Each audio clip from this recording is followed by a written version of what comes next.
এখন তো আসবে ব্যবসা ভিত্তিক জায়গাটা কতটুক সাকসেস, ব্যবসার মানদণ্ড, কিন্তু শ্রমের এবং সেই শ্রমের ঘাম, সেই কষ্ট, সেগুলো আমি চোখ দিয়ে এত বেশি এক্সপিরিয়েন্স করছি এত কাছ থেকে, তা আমার কাছে মনে হয় যে আমি সব পেয়ে গেছি এই প্রোডাকশনে।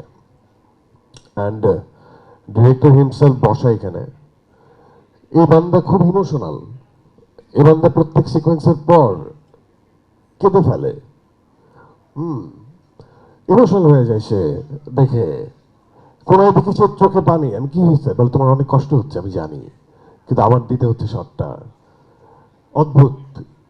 এবং আমার তো ফার্স্ট এক্সপিরিয়েন্স, তো এই বন্ডিংটা এত ফার্স্ট এক্সপিরিয়েন্সে, যেমন আমার সবার সাথে ফার্স্ট এক্সপিরিয়েন্স, অফিসের সাথে সুরঙ্গ ছিল ফার্স্ট এক্সপিরিয়েন্স, তার আগে কখনোই অন স্ক্রিনে বা আমরা কাজ করি নাই। বাট এই আরেকজন বান্দা এত বেশি ইমোশনাল, এত বেশি মানে অন্তরে অন্তরে কানেকশন ফিল করে সে,